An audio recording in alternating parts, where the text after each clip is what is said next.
Assalamualaikum warahmatullahi wabarakatuh. Alhamdulillah segala puja dan puji kita panjatkan kehadirat Allah SWT yang telah menganugerahkan kepada kita semua kesehatan lahir dan batin serta rezeki yang selalu tercurah kepada kita semua. Khususnya pada hari ini kita bisa berjumpa di Hindrasi Channel untuk belajar menjadi eksportir. Salam dan salawat kita haturkan kepada junjungan Nabi besar Muhammad SAW beserta keluarga serta para sahabat beliau. Semoga kita semua bisa mengikuti suri teladan yang telah beliau contohkan hingga akhir zaman. Insya Allah. Rekan-rekan pejuang ekspor, apa kabar? Tetap semangat dalam belajar menjadi eksportir. Semoga Allah berdoa Anda dan mengabulkan apa yang menjadi impian Anda, menjadi seorang eksportir yang handal. Insya Allah. Hari ini saya akan share terkait dengan uh, beberapa informasi yang beredar di komunitas bisnis, bahkan yang berkonsultasi kepada saya langsung terkait dengan transaksi mereka dengan customer yang ada di Bangladesh menggunakan letter of credit, di mana di dalam informasi yang beredar, kasus-kasus yang beredar yang rame, dan bahkan sore tadi sebelum tutup kantor ada yang telepon eksportir yang mendapatkan kasus tersebut konsultasi kepada saya juga, dan teman saya, sahabat saya juga memberikan informasi, Pak, ini ada kasus dari Bangladesh, bagaimana solusinya? Karena ini cukup panjang, jadi saya sampaikan secara uh, virtual menggunakan video. Semoga ini sedikit memberikan kecerahan, ya, kecerahan dari sudut pandang saya. Jadi kasusnya adalah begini, rekan-rekan semua. Jadi eksportir di Indonesia mendapatkan transaksi komoditi jahe, di mana negara tujuannya ada Bangladesh menggunakan letter of credit at site. Nah, ketika barang sudah dikirim, dokumen sudah disubmit, mendapatkan informasi dari buyer bahwa barang sudah keluar, dan buyer komplain karena barangnya jelek. Intinya, buyer minta diskon yang lumayan besar, lumayan besar. Nah, di situ. Yang menjadi pertanyaan adalah kenapa bank bisa mengeluarkan dokumen tersebut, ya, dokumen tersebut sehingga menjadi kerugian bagi teman-teman eksportir. Dan ini kan dikhawatirkan menjadi sesuatu yang tidak dipercaya lagi mekanisme LC ini. Dan kasus ini ternyata banyak. Kasus ini ternyata banyak yang menyampaikan sehingga ketemu saya, dan uh, yang bersangkutan langsung telepon ke saya sore tadi, dan saya menggali informasi yang lebih detail karena yang sebelumnya cuma mendengar kabar, mendapatkan membaca screenshot screenshot terkait dengan kasus ini, ya. Bahkan intinya, loh, ini bank besar loh, kok gitu ya, kok bisa ya, apalagi ada nama Islamic Bank, ya, Bangladesh, kok begitu ya. Nah, di sini, ya, saya coba akan menjelaskan dari sudut perbankan dan juga mekanisme bagaimana barang itu bisa keluar dari sisi pelayaran ataupun dari sisi dokumen LC, ya. Pertama, kita lihat kinerja LC, ya. LC ini adalah jaminan pembayaran, ya, bagi kedua belah pihak. Karena apa? Kedua belah pihak ini akan dijamin oleh bank, issuing bank maupun negotiating bank. Jadi ada pihak yang terkait, ya, saling terikat. Nah, di sini, ya, artinya ini dinyatakan LC ini adalah pembayaran yang paling aman bagi kedua belah pihak. Satu itu. Yang kedua, LC ini tidak ada sangkut pautnya dengan barang ataupun kontrak, ya. Jadi LC tidak ada sangkut pautnya dengan barang dan kontrak. Ini semua LC, transaksi LC ini sudah diatur, ya, di dalam UCPDC 600, Uniform Custom Practice Documentary Credit. Ini aturan ini sudah baku dan ini digunakan seluruh perbankan di dunia. Jadi LC tidak terkait dengan barang dan kontrak. Contohnya, seandainya Anda kirim barang ke USA yang membutuhkan waktu 50 hari, barang belum sampai, tapi dokumen sudah sampai di bank, selama dokumennya itu clean, tidak ada penyimpangan, bank akan membayar. Walaupun dokumennya masih di tengah samudera. Nah ini ya, artinya LC tidak ada hubungannya dengan barang. Ya. LC tidak akan ada hubungannya dengan kontrak. Kontrak mengatakan B, LC mengatakan A. Maka yang dipakai oleh perbankan adalah LC, bukan kontrak salah satunya itu. Nah, di situ ya konsepnya. Kemudian ketika eksportir menyampaikan kepada bank dokumen itu, bank akan memeriksa ya kebenaran isi LC itu. Ada dua yang disampaikan, satu ada clean ataupun yang unclean, ada diskrepansi penyimpangan ya. Jadi ada dua kasus. Kalau dokumen disampaikan bisa jadi itu clean atau juga ada penyimpangan. Bagaimana cara kerjanya? Jika bank Anda menerima dokumen Anda diperiksa, kemudian ada clean ataupun ada penyimpangan, itu akan diberitakan kepada Anda. Kalau selama bisa dikoreksi, itu bisa jadi clean. Ya, selama bisa dikoreksi dan itu clean. Nah, kalau tidak, ya terpaksa memang dalam kondisi ada penyimpangan. Nah, apa yang dilakukan oleh penerima dokumen di negara tujuan, issuing bank? Issuing bank ini diatur di UCPDC 600. Issuing bank itu ketika menerima dokumen ekspor dari klien mereka yang ada dari negotiating bank, kewajiban pertama adalah memeriksa isi dokumen itu, apakah clean atau ada penyimpangan.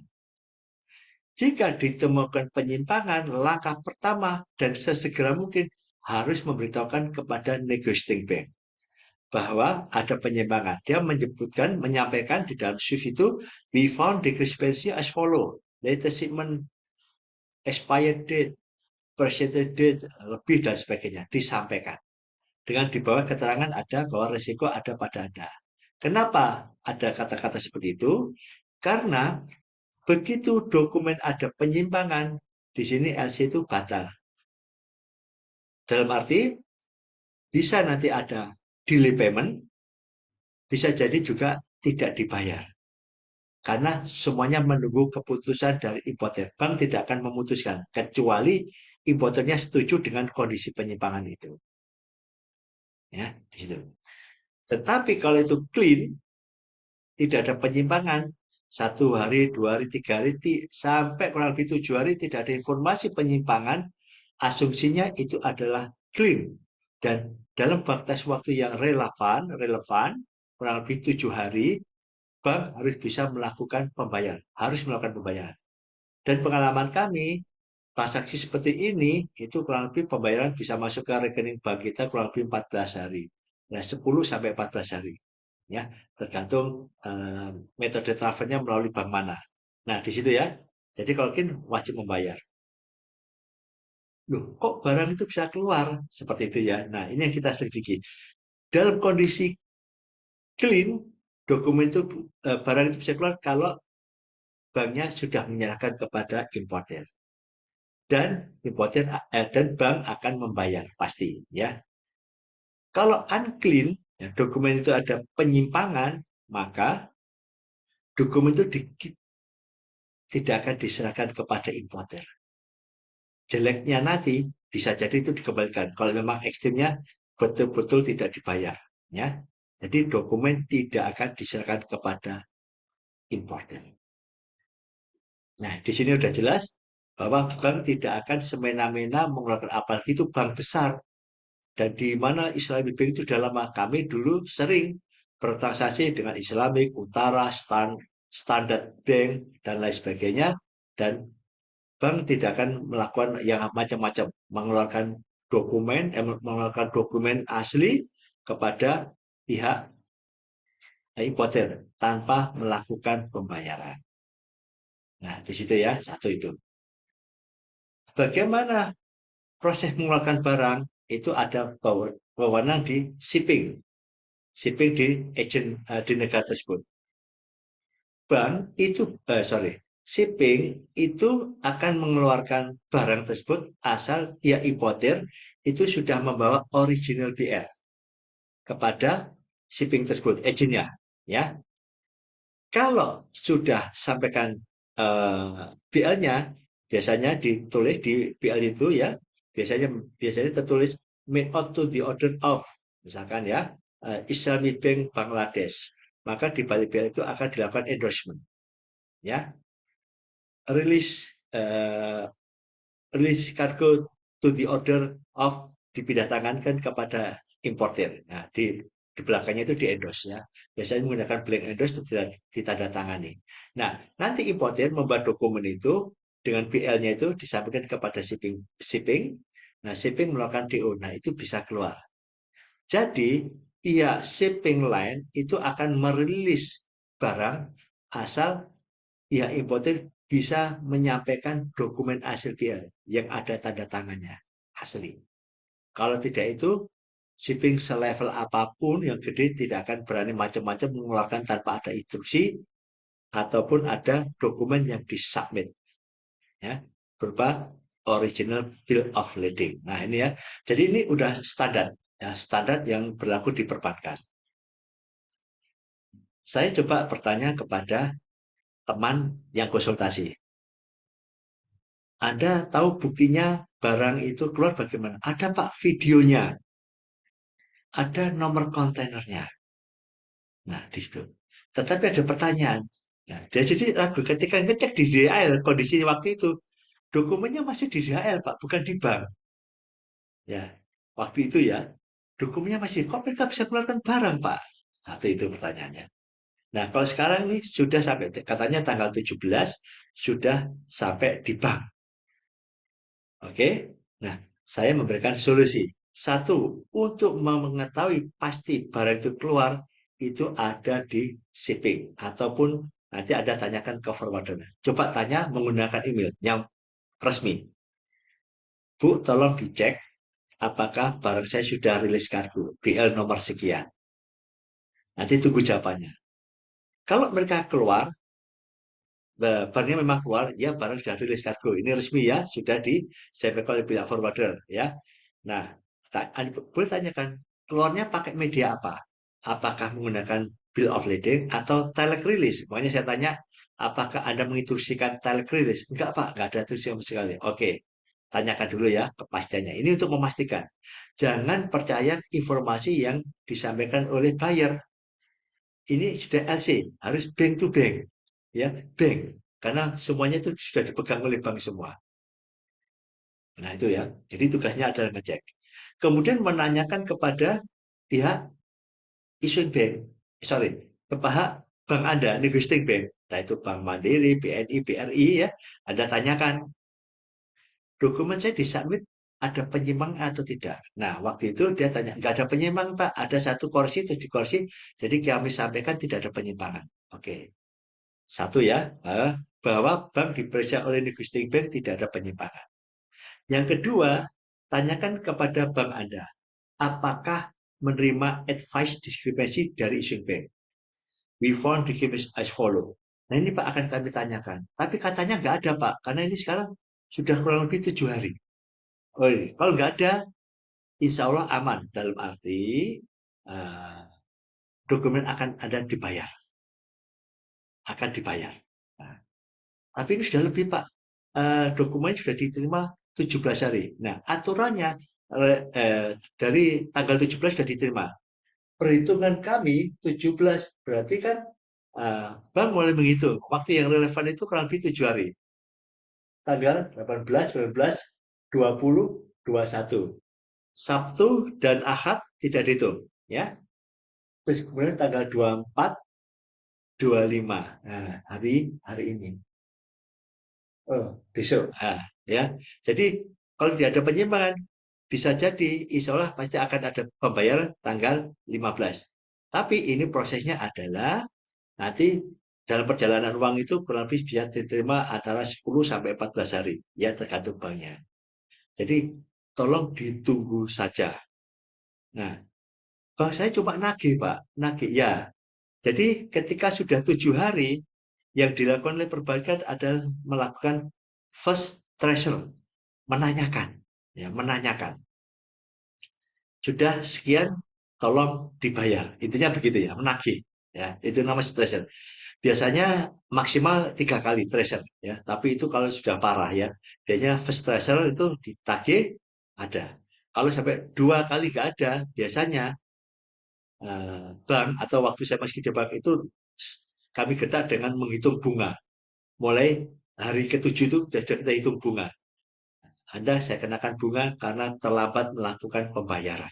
Itu biasanya kami lakukan seperti itu. Nah, jadi kalau kondisi begitu, saya bilang ke teman ini ada, oke, tenang saja, berdoa, insya Allah dibayar. Nah, bagaimana Pak importer saya? Ras, biarkan saja. Dan video bisa editan. Apalagi itu semuanya sama. Karena kasusnya sama. Yang namanya penipu itu canggih sekali ya.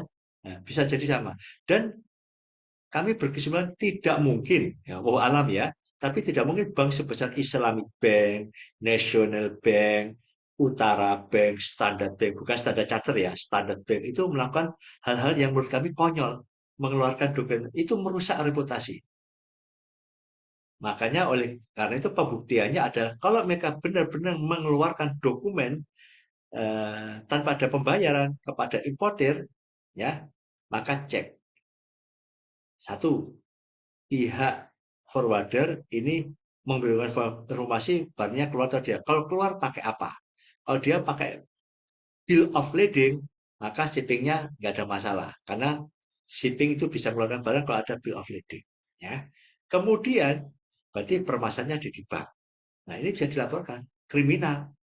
Ya, artinya bisa dilaporkan ke bank sentral. Anda bikin surat, teman-teman yang tertipu dengan kondisi real misalkan seperti itu, bank benar-benar mengeluarkan dokumen tanpa ada pembayaran, itu kriminal. Tetapi insya Allah semoga tidak terjadi ya, karena mereka itu bank-bank besar tidak akan melakukan hal kekonyolan seperti ini. Kami uh, sudah lama juga biasanya berintegrasi dengan Islamic Bank, Standard, Utara Bank, National Bank, dan semuanya sofa sokrit. Mereka tidak akan melakukan hal-hal yang menyimpang standar internasional, ya, CCBDC 600. Artinya apa? Berat sekali. Kalau sampai dilaporkan ke ICC, ke bank sentral, itu bisa jadi banknya itu tidak akan bisa membuka LC lagi, tidak dipercaya. Kalaupun dia buka, pasti bank yang menerima akan minta LC yang confirm, LC yang dijamin oleh bank lain. Sudah nggak percaya lagi, internasional. Baik, ya. Nah, semoga barang Anda itu tetap masih di bank dan bukan barang dokumen itu masih di bank dan Anda nunggu pembayaran selama belum ada informasi diskrepansi. Dan mengenai video bisa jadi itu editan. Karena ini secara ini kok katanya masif, ya masif. Dan ini hanya ada beberapa kasus yang masuk ke saya. Dan ini masif. Jangan-jangan masa semua bank nakal semua itu. Dan bisa melakukan. Bisa jadi ini ada tipu daya importer. Bagaimana tipu daya importer? Eksporternya diras untuk diskon. Kuatir-kuatir. Begitu oke, setuju diskon ya, maka eksporter atau Anda nanti akan diminta berupa kredit loan. Kredit loan menyampaikan bahwa ini terus dipotong. Dipotong sebesar ini. Jadi nanti pembayaran dialihkan. Berdasarkan kredit loan nanti dia akan sampaikan ke bank. Bank ini tolong nanti dibayar ya, ada potongan dari eksportir. Ini buktinya berupa kredit loan. Nanti bank akan membayarkan sesuai potongan itu based on credit note. Disampaikan kepada bank eksportir atau National Bank. Based on credit note nomor sekian dikasih buktinya bahwa kami hanya membayar 50% ataupun cuma 60% based on credit note. Jadi saat ini yang perlu Anda lakukan kalau menerima kasus ini, Anda cek dokumennya clean atau tidak, sudah berapa lama stay di bank. Kalau clean, insya Allah dalam waktu dekat Anda akan terima pembayaran. Bagaimana dengan importer yang keras? Anda tetap biasa, cool, tagih untuk melakukan pembayaran segera. Melakukan pembayaran segera, dan nanti apa namanya, kalau dia minta diskon, anggap aja tutup telinga, ya. Karena bank tidak ada urusannya dengan barang itu rusak atau tidak. Selama bank itu lihat dokumennya clean, tidak ada penyimpangan, maka dia akan bayar. Ya. Tetapi kalau ada penyimpangan, memang itu adalah delay payment. Bisa jadi ini kesempatan importer untuk melakukan negosiasi. Tolong dipotong barangnya, apa diskonnya. Kalau enggak itu enggak saya bayar. Seperti begitu ya, apalagi komoditi itu mudah rusak. Jadi pastikan dokumen Anda clean atau ada penyimpangan. Kalau clean, insya Allah aman di dalam dunia perdagangan yang menggunakan letter of credit. Semoga apa yang saya sampaikan itu betul, dan semuanya kita kembalikan kepada Allah ya, karena memang kejahatan itu uh, uncontrol ya, uncontrol, orang baik tentu akan dilindungi. Dan Anda tetap berdoa semoga transaksi Anda itu lancar. Kalau dokumen Anda clean, insya Allah akan dibayar oleh issuing bank. Tetapi kalau tidak clean, ini memang agak bermasalah ya, bermasalah. Bisa jadi customer-nya menunda-nunda, tidak menyetujui. Karena apa? Karena bank akan menunggu customer ini, import ini setuju. Kalau nggak setuju, banknya tidak akan melakukan apa-apa. Tapi dokumennya tidak keluar ya. Jadi mereka tidak bisa rilis kargo, tidak bisa mengeluarkan kargo. Kalau itu ada penyimpangan dan bank betul-betul sudah menyerahkan dokumen, berarti itu dibayar. Ya, nah semoga sedikit yang saya sampaikan ini bisa memberikan penjelasan yang agak detail based on pengalaman kami di dunia perdagangan apa internasional yang menggunakan letter of credit, dan juga semoga ini agak memberikan ada satu ketenangan ya insya Allah ya, dan tetap berdoa semoga Allah memperlancarkan usaha tersebut. Demikian dari saya, semoga apa yang disampaikan bermanfaat untuk Anda. Subhanakallahumma wa bihamdika asyhadu an la ilaha illa anta astaghfiruka wa atubu ilaik. Wassalamualaikum warahmatullahi wabarakatuh.